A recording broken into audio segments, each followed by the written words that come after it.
فرمایا یا ایھا الناس قد جاءتکم موعظۃ من ربکم وشفاء لما فی الصدور وہدی ورحمۃ للمؤمنین قل بفضل اللہ وبرحمتہ فلذلک فلیفرحوا هو خیر مما یجمعون۔ اے لوگو، تمہارے پاس آ گئی ہے نصیحت، موعظت تمہارے رب کی طرف سے۔ وہ صرف موعظت نہیں ہے، سینوں کے اندر جو روگ ہیں، جو امراض ہیں، ان کا علاج بھی ہے، شفا بھی ہے۔ شفاء لما فی الصدور۔ تیسرے درجے میں وہ ہدایت ہے، وہ بتاتی ہے کدھر جاؤ کدھر نہ جاؤ۔ جیسے آپ نے دیکھا ہوگا پہاڑی راستوں پر قدم قدم کے اوپر کوشن ہوتا ہے، یہاں سپیڈ کم کر لو ورنہ تم کو کسی کھائی میں جا گرو گے۔ تو یہ ہدایت کیا ہے؟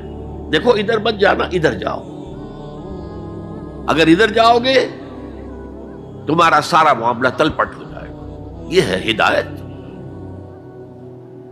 اور جو چیز دنیا میں ہدایت ہے وہ آخرت میں رحمت ہے، ہدی ورحمۃ للمؤمنین۔ اب میں چاہتا ہوں ان چار الفاظ میں جو ربط ہے اسے سمجھیں۔ دیکھیے، اگر کسی ایسی زمین پر بارش برسے جو اوپر سے بہت سخت ہے تو پانی بہہ جائے گا، زمین میں جذب نہیں ہوگا تو کوئی روئیدگی پیدا نہیں ہوگی۔ اگر دل سخت ہے تو قرآن مجید ان پر کوئی اثر نہیں کرے۔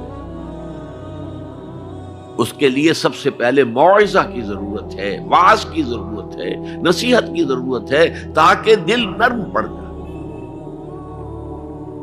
انسانی دل جب سخت ہوتے ہیں تو ان کی سختی چٹانوں سے زیادہ ہوتی ہے۔ سورہ بقرہ میں فرمایا ثم قست قلوبکم فہی کالحجارۃ او اشد قسوہ۔ یہودیوں سے خطاب ہے، ثم قست قلوبکم من بعد ذلک فہی کالحجارۃ او اشد قسوہ۔ اے بنی اسرائیل، تمہارے اس طرز عمل کے نتیجے میں تمہارے دل سخت ہو گئے اور اب وہ پتھروں سے زیادہ سخت ہے۔ لہذا سب سے پہلے ضرورت کیا ہے؟ دل کی زمین کو نرم کیا جائے، اس میں ہل چلایا جائے۔ یہ کام ہے موعظہ کا، وعظ کا، نصیحت کا۔ ہمارے معاشرے میں کسی زمانے میں وعظ کا بڑا رواج تھا،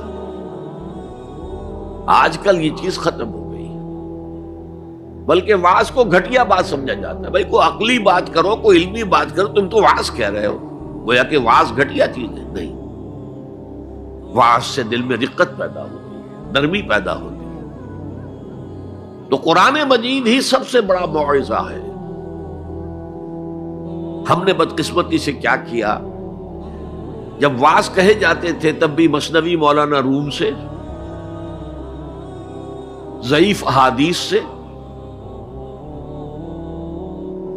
واعظ دستان زنو افسانہ بند، واعظ بڑے اونچے اونچے ہاتھ چلا کر اور افسانہ جو ہے بیان کر رہا ہے، لیکن اس کا حال کیا ہے؟ از خطیب و دیلمی گفتار اوست، بعض ضعیف و شاذ و مرسل کار اوست۔ وہ خطیب بغدادی یا دیلمی کی جو احادیث ہیں، جو سب سے گھٹیا درجے کی کتاب حدیث کی، سب سے کم تر درجے کی کتاب حدیث کی، ضعیف کتابوں کے یوں سمجھیے کہ بہت بڑے مجموعے، وہاں سے وہ حدیثیں لا رہا ہے۔ الضعیف و شاذ و مرسل کار ہو، ضعیف حدیث، شاذ حدیث، مرسل حدیث سے وہ بیان کر رہا ہے، قرآن سے اس کا کوئی تعلق۔ قرآن مجید سب سے بڑا واعظ ہے۔ یا ایھا الناس قد جاءتکم موعظۃ۔ یہ دل کو جب نرم کرتا ہے تو پھر اس میں جذب ہوتا ہے، یہ سیکنڈ سٹیپ ہے اس کا۔ اور جب دل میں جذب ہوگا تو دل کے اندر کی بیماریوں کو دور کر دے گا۔ دل کے اندر کی بیماریاں کون سی ہیں؟ تھرومبوسس نہیں، جائنا نہیں، وہ اور ہے۔ وہ دل کی بیماریاں جن کے لیے قرآن شفا ہے، وہ ہے تکبر، حسد، حب مال، حب دنیا، حب جاہ، حب شہرت، یہ ہیں وہ چیزیں کہ جو اصل ہیں، جو دل کے امراض ہیں، ان سب کو جڑ سے نکال کر پھینک دے گا قرآن حکیم۔ یا ایھا الناس قد جاءتکم موعظۃ من ربکم وشفاء لما فی الصدور، وہ ہدن، اور وہ ہدایت ہے، انفرادی زندگی کے لیے بھی ہدایت ہے، اجتماعی زندگی کے لیے بھی ہدایت ہے۔ کبھی اگر سورہ فاتحہ پر آپ غور کریں، جو ہماری نماز کا جزو لازم ہے، تو ہم پہلے کہتے ہیں الحمدللہ رب العالمین الرحمن الرحیم مالک یوم الدین ایاک نعبد و ایاک نستعین۔